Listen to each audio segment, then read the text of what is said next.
नमस्कार। वॉइस ओबे के चैनल में आपका स्वागत है। आज हम ये एक सीरीज लेके आए हैं, योग पे चर्चा। आज ये उसका पहला भाग है और आज हमारे साथ है निशांत गोयल, जो कि एक टेक इंडस्ट्री में काम करते हैं, सॉफ्टवेयर इंजीनियर है और ये सॉफ्टवेयर टेस्टिंग करते हैं।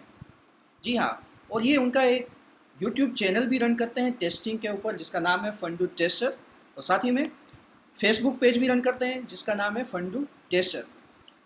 तो आज ये हमारे साथ है, ये कुछ सवाल करेंगे जो सवाल बहुत सारे लोगों को होता है। ऑफिस में लोग काम करते हैं, उनसे जुड़े हुए सवाल हैं, क्योंकि आज की जो लाइफ है, या तो आप वर्क फ्रॉम होम कर रहे हो या ऑफिस जाके कर रहे हैं, बहुत ही ज़्यादा स्ट्रेस है, टेंशन है, डिप्रेशन है, डेडलाइंस है, बहुत सारा कुछ है, ये हम जानते हैं। तो उसको कैसे मैनेज किया जाए और क्या योग उसमें कुछ हेल्प कर सकता है कि नहीं कर सकता है, इसके बारे में हम जानेंगे। तो मैं रामवाला, मैं भी सॉफ्टवेयर इंडस्ट्री में काम करता हूँ और साथ में मैं सर्टिफाइड हठ योगा टीचर भी हूँ। तो आज हम निशान से जानते हैं उनसे कुछ सवाल। नमस्कार। सबसे पहले तो मैं आपका धन्यवाद कहना चाहता हूँ कि आपने मुझे वॉइस ऑफ योगी चैनल में आमंत्रित किया है। एंड आपके योग पे चर्चा कार्यक्रम बहुत आगे आगे बढ़े और लोग देखें और उसको लोगों को उससे जानकारी मिले, ऐसी मेरी शुभकामनाएं है। सबसे पहले तो मैं ये जानना चाहता हूँ कि जो योगा करते हैं, योगा का फील्ड अलग ही फील्ड है और आप एक सॉफ्टवेयर इंजीनियर हो, प्रोडक्ट मैनेजर हो, तो आप कैसे कर लेते हो? सॉफ्टवेयर इंजीनियर, प्रोडक्ट मैनेजर भी हो और योगा भी चलाते हो, आप सर्टिफाइड योगा टीचर हो, तो ये सब आप कैसे मैनेज करते हो अपने रेगुलर जीवन के साथ, और ये सब आपने कैसे अचीव किया? जी हाँ, बहुत ही अच्छा प्रश्न है। तो बहुत सारे लोग मुझे कहते हैं कि ये रेयर कॉम्बिनेशन है, यानी इंजीनियर भी हो, साथ में कंप्यूटर इंजीनियर भी हो और आप योगा टीचर भी हो। तो निशान मैं कहना चाहता हूँ कि जब मैं स्कूल की लाइफ में था, तभी मुझे क्यूरियोसिटी थी, योग के बारे में जिज्ञासा वृत्ति थी। अ, मेरी मेरी मम्मी है, वो मुझे सिखाया करती थी अष्टविधि नवनिधि, जो उस टाइम मुझे पता नहीं था कि ये क्या चीज़ है। फिर जाके ये जिज्ञासा वृत्ति बढ़ती गई। कॉलेज लाइफ में आते आते मुझे बहुत मन होता था कि मैं ये योग के बारे में थोड़ा जानूं, और कॉलेज लाइफ में भी पहली बार मैंने भगवत गीता एक बार पढ़ी थी। तब से ये जिज्ञासा वृत्ति और बढ़ने लगी। फिर जैसे आप जानते हो, हम तो साइंस बैकग्राउंड से हैं, आप भी साइंस बैकग्राउंड से हैं। तो साइंस में क्या होता है कि प्रमाण का एक बहुत ही इम्पोर्टेंस होता है, कि प्रूफ, हर चीज़ का प्रूफ, हर चीज़ का प्रमाण।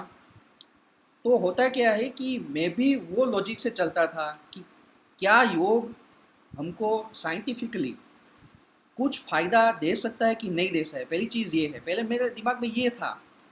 जो योग का मूल जिसको बोलते हैं कि गोल बोल सकते हैं, वो मैं नहीं जानता था पहले कि योग क्या कर सकता है। तो पहले जिज्ञासा वृत्ति थी कि अच्छा ये, फिर वो छूट गया। जैसे मैंने जॉब चालू किया तो वो छूट गया, जैसे सब लोग का छूट जाता है। कोई एक होती है जानने का, एक होता है विचार, पर वो छूट गया। फिर जैसे जैसे फिर से मुझे जिज्ञासा वृत्ति बढ़ती गई और ऐसे लोग भी मिलते गए। जैसे ये होता है ना कि जब हम सोचते हैं ना, तो हम ऐसे लोगों को भी अट्रैक्ट करते हैं अपनी लाइफ में। तो ऐसे लोग भी मुझे मिलते गए जो योग के बारे में मुझे बताते थे, उनके अनुभव शेयर करते थे, और योग क्या कर सकता है वो मुझे बताते थे। फिर मैं जंगलों में जाके भी मैंने योग साधना की हुई है। जी हाँ। तो तब से मुझे लगता है कि नहीं, योग फ़ायदा ज़रूर करता है, नुकसान तो नहीं करता है, पर फ़ायदा ज़रूर करता है। मैं छोटा सा एक्सप्लेनेशन देना चाहता हूँ।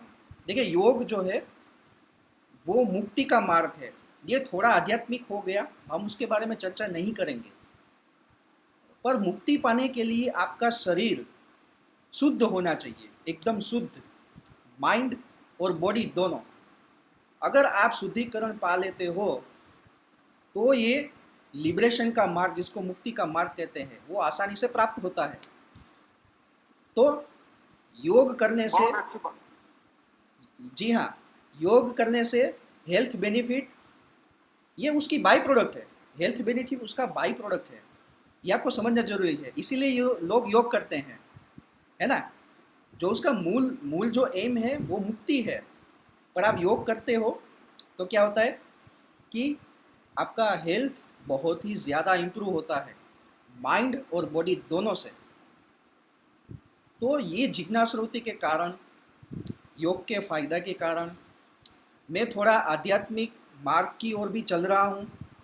तो वो मार्ग में भी मुझे हेल्पफुल हो रहा है और ज़िंदगी में मुझे बहुत सारे बेनिफिट मिल रहे हैं।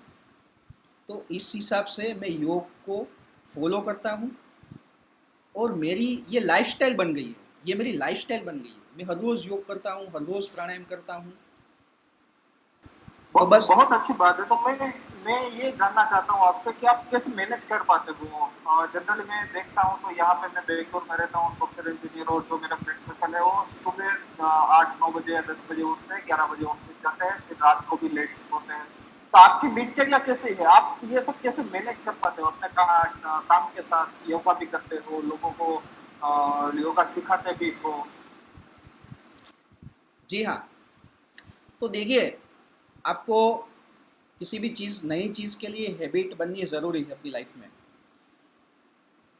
पहले तो इंटरेस्ट होना चाहिए। और इंटरेस्ट कब पैदा होता है? जब आपके सामने बेनिफिट रखा जाए तो मैंने पहले ही बताया, योग के बेनिफिट बहुत हैं। आपको अभी इंटरेस्ट आएगा तो पहले आपको एफर्ट डालना होता है। मैं ऐसा नहीं बोल रहा हूँ कि आपको 2-2 घंटे योग करना है। मैं ऐसा बोल रहा हूँ कि आपकी लाइफ का 5 मिनट या 10 मिनट आप योग को दो और फ़र्क महसूस करो, है ना। मैं सिर्फ 5 मिनट या 10 मिनट ही बोल रहा हूँ, है ना।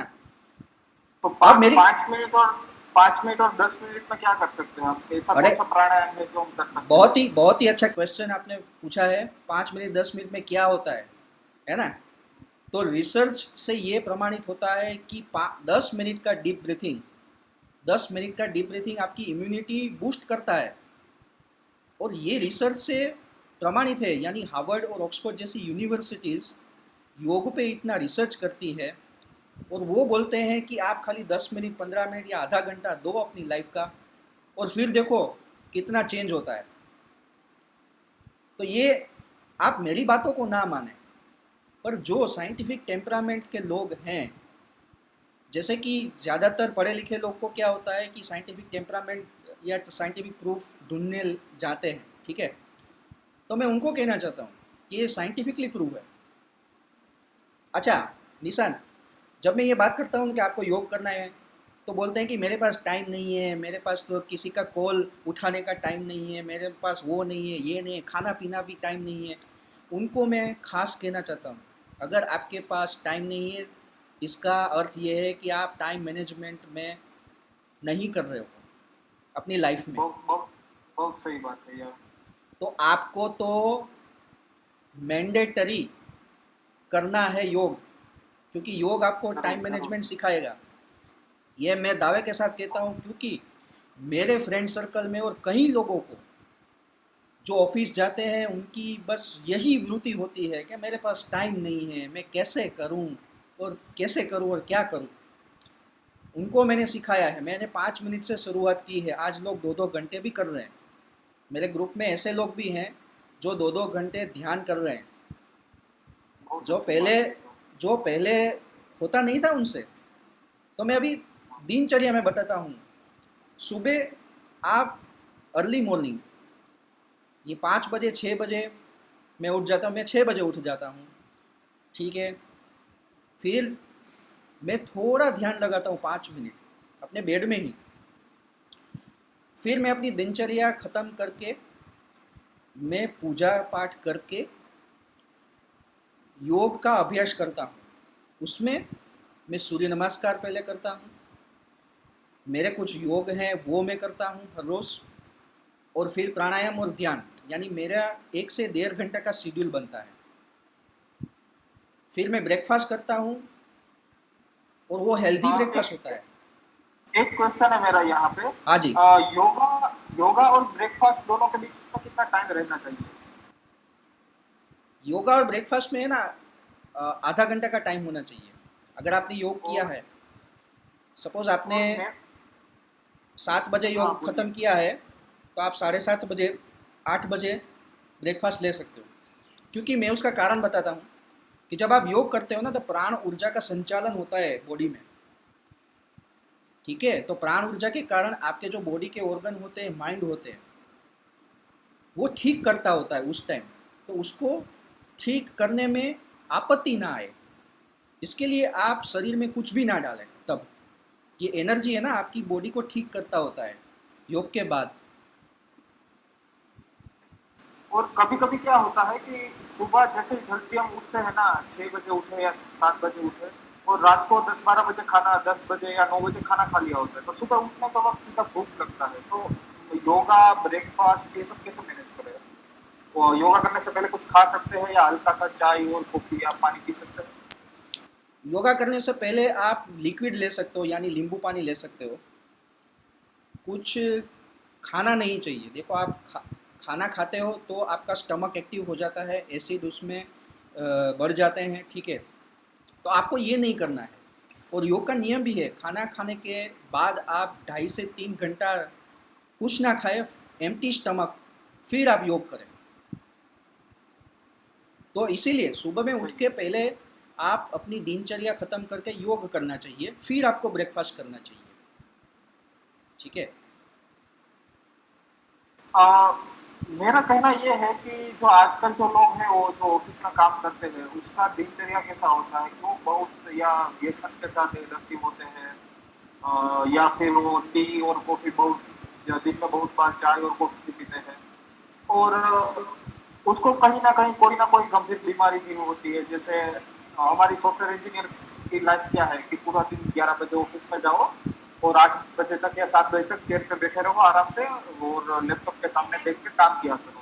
तो बैक पेन या गले में पेन या रात को हेडेक हो जाता है, तो उसके लिए कुछ निवारण है आपके पास? जी हाँ। देखिए, जो लोग ऑफिस में काम करते हैं, मैं उसका उसको बता दूं कि उनको क्या गंभीर बीमारी हो सकती है। देखिए, एक रिसर्च है, sitting is a new smoking. वो रिसर्च का जो सब्जेक्ट है वो ये है, sitting is a new smoking. यानी आप 1 घंटे से ज़्यादा हर रोज़ सिटिंग, सिर्फ बैठे रहते हो, तो जो लाइफस्टाइल डिसीज़ है उसकी शक्यता बहुत ज़्यादा बढ़ जाती है। यानी आप, कुछ लोग ऐसे मैंने ऑफिस में देखे हुए हैं कि 2-2 3-3 घंटे तक बैठे रहते हैं। खास करके सॉफ्टवेयर इंडस्ट्री वाले, टेस्टर हो या हाँ, एक ही डेवलपर जगह पे हो। बैठे रहते हैं। जी हाँ। तो ये बहुत ही, ये स्मोकिंग जैसा ही डेंजरस है। मेरी बात आप मान लो, और ये रिसर्च हुआ है ना। तो sitting is a new smoking, तो ये तो है ही। अब लाइफस्टाइल डिसीज़ में क्या क्या आ सकता है, ब्लड प्रेशर आ जाता है, high blood pressure, low blood pressure, diabetes, thyroid की समस्याएं आती हैं, मेटाबॉलिज्म की समस्या आती है, डाइजेस्टिव प्रॉब्लम्स आते हैं। ठीक है, और कैंसर आदि तक के रोग हो जाते हैं, है ना। ये आपको समझना चाहिए। आप पैसा कमा रहे हो ठीक है, पर अगर आपको लाइफ पे, हेल्थ पे अगर आपका फोकस नहीं है, तो कमाया हुआ पैसा आगे जाके हॉस्पिटलों के खर्चे में जाने वाला है। ये मैं आपको बता दूं, है ना। ये तो ये तो ये जो ऑफिस जाने वाले लोग हैं, वो योग शुरू कर सकते हैं। मैंने जैसे बताया, 5 या 10 मिनट आप योग चालू करें। देखिए, कुछ प्राणायाम ऐसे हैं, मैं बता दूं, जैसे भस्त्रिका प्राणायाम है, कपालभाति प्राणायाम है। ये 2 प्राणायाम ऐसे हैं कि मैक्सिमम बेनिफिट देता है। ठीक है, तो ये प्राणायाम आपको करना चाहिए, और मैंने उसके ऊपर बहुत वीडियो भी बनाए हुए हैं मेरी चैनल पे। अगर आप वॉइस ऑफ योगी चैनल में जाएंगे, मैंने भस्त्रिका प्राणायाम के ऊपर वीडियो बनाया है, जिसका लिंक मैं ये वीडियो में भी बता दूंगा डिस्क्रिप्शन बॉक्स में। फिर एक कपालभाति है, तो कपालभाति के बारे में भी मैंने बताया है, उसका वीडियो लिंक में मैं बता दूंगा। और अनुलोम विलोम, जो कि बहुत ही चमत्कारिक प्राणायाम माना जाता है, उसके बेनिफिट है, उसके चमत्कारिक प्राणायाम, चमत्कारिक रिजल्ट्स हैं। तो उस अनुलोम विलोम प्राणायाम का भी मैंने वीडियो बनाया हुआ है, ये वीडियो आप देख सकते हैं। मैंने उसका लिंक भी मैं रख दूंगा, है ना। तो हमें हमें स्टार्टिंग कहाँ से करना चाहिए, भ्रष्टिका प्राणायाम या अनुलोम विलोम, या कैसे स्टार्ट करें, या उसका कोई सीक्वेंस या ऐसा कुछ होता है? जी हाँ, जो लोगों के पास टाइम नहीं है वो खाली 10 मिनट का टाइम दे सकते हैं सुबह में, उनको अनुलोम विलोम करना चाहिए पहले। अनुलोम विलोम प्राणायाम के बाद थोड़ी सरल योग करने चाहिए। मेरा एक और वीडियो है जो 10 मिनट का, आप योग कैसे कर सकते हो हर रोज़, सिर्फ 10 मिनट देना है, वो भी आप करो। फिर आप भस्त्रिका करो और कपालभाति करो। ये सीक्वेंस होना चाहिए। देखो 4 चीज़ें बोली मैंने, एक पहले अनुलोम विलोम किया जाए, फिर थोड़ा योग किया जाए, उसमें सूर्य नमस्कार भी कर सकते हैं। जिसको वेट का प्रॉब्लम है ना, वेट गेन हो रहा है, ठीक है, वो सूर्य नमस्कार ज़रूर करें, ठीक है। क्योंकि सूर्य नमस्कार एक ऐसी चीज़ है जो पूरे बॉडी और माइंड को आपको व्यायाम देगा। तो ये सूर्य नमस्कार कर सकते हैं। तीसरी चीज़ मैंने बोली, आप भस्त्रिका करो, और चौथा आप जो है कपालभाति करो। तो ये सीक्वेंस होनी चाहिए। फिर आप जब शाम को आते हैं ना, तो शाम को भी योग कर सकते हो आप। सुबह में टाइम नहीं है, शाम को आ जाइए 6 बजे, 6:30, 7 बजे सब आ जाते हैं ऑफिस से। तो आप ऑफिस के आके आप करो, तब तो आपको है ना बहुत ही ज़्यादा महसूस ही होगी, बेनिफिट मिला। क्योंकि क्या होता है कि पूरा दिन थके होते हैं लोग काम कर करके, है ना। जब आप योग करते हो ना ये, तब आपको महसूस होता है कि वो थकान दूर हो जाती है। यहाँ पे मेरा एक सवाल तो है, योगा मैं ऑफिस के आने के बाद मैं योगा करता हूँ, तो उसके बाद खाने में कुछ अलग से फिर से कुछ टाइमिंग, या 1 घंटा या आधा घंटा कैसे और करना है? अच्छा, ये बात आपको ध्यान रखना है कि आप सपोज़ आप घर पे 7 बजे आते हो, तो ऑफिस में आप लास्ट आप 4 बजे तक कुछ नाश्ता किया हो, वो ठीक चलता है। पर अगर 5 बजे या 5:30 बजे नाश्ता मत करें। घर पे सपोज़ आप ओके। 7 बजे हर रोज़ पहुँचते हो, तो यानी 2 ढाई घंटे या 3 घंटे का एक गैप रखें खाना खाने में और योग करने में, है ना। तो आप 7 बजे आए, आधा घंटा योग कर लिया, फिर आप खाना खाए, मतलब 8 बजे, 8:30 बजे खाना खाए। बहुत ही ईजी है, ये आप मैनेज कर ही सकते हो। हाँ, ये आपकी बात तो सही है। हाँ। ये बताइए, जो हल्का सा ये जो स्ट्रेस है, टेंशन है, ये इससे योगा से कुछ बेनिफिट मिलता है? ज़रूर मिलता है। देखिए, मैंने पहले भी बताया कि बहुत सारा रिसर्च हुआ है और शास्त्रों में भी लिखा है। और जैसे मैंने बताया कि योग का मूल जो गोल है वो मुक्ति है। उससे पहले माइंड और बॉडी दोनों प्योरीफाई होना चाहिए। तो स्ट्रेस, डिप्रेशन और टेंशन, ये तीनों चीज़ योग से नाबूद होती है 100%। मैं गारंटी के साथ कहता हूँ। अगर आप योग करते हो, सिर्फ 10 मिनट योग करते हो, प्राणायाम करते हो, आपको आपके टेंशन, स्ट्रेस जाएगा। प्राणायाम जैसे डीप ब्रीथिंग हो गया, डीप ब्रीथिंग खाली 15 मिनट का डीप ब्रीथिंग जो है ना, वो आपकी इम्यूनिटी बढ़ा देता है। और रिसर्च से भी पता हुआ है। आप भस्त्रिका करो, कपालभाति करो। भस्त्रिका और कपालभाति दोनों स्ट्रेस को रिलीव करता है बहुत ही बढ़िया तरीके से। आप कुछ ना करो, भस्त्रिका तो 1-2 मिनट का ही प्राणायाम है। 2-3 minute bhastrika, 2-3 minute kapalbhati, 6 minute हो गया। 6 मिनट में आप स्ट्रेस और टेंशन दोनों नाबूद कर सकते हो। बस आपकी लाइफ के खाली 6 मिनट या 10 मिनट चाहिए बस। बहुत अच्छी बातें बताई आपने, और या बहुत कुछ जानने को मिला। और डेफिनेटली मैं कुछ ना कुछ ट्राई करता हूँ। मैं तो आपको ये बताना चाहता हूँ कि आप क्लास क्यों स्टार्ट नहीं करते, इससे हमारे जैसे युवाओं को या सॉफ्टवेयर इंजीनियर को बहुत फायदा होगा। जी हाँ, बहुत सूरज बढ़िया सुबह सुझाव है। लाइव आओ Zoom पे यार, और हमें सिखाओ योगा। जी हाँ, मैं ज़रूर सिखाना चाहता हूँ। और मैं सिखाता भी हूँ, ऑनलाइन क्लासेस भी लेता हूँ। और मेरी यूट्यूब चैनल है, उसमें भी मैं बहुत सारा योगा में सिखाता हूँ। आप उसको देखिए और शेयर कीजिए। आपके ग्रुप में। तो ये ज़रूरत है, मतलब ये अब नेसेसिटी हो गई है, खास करके जो इन आईटी इंडस्ट्री में लोग काम करते हैं उनके लिए तो खास ज़रूर हो गया है ये। अच्छी बात है। आपका बहुत बहुत धन्यवाद, आपने टाइम दिया और बहुत कुछ जानने को मिला आपकी बातों से। आपके लिए बहुत धन्यवाद। बहुत बहुत आभार आपका। नमस्कार। नमस्कार।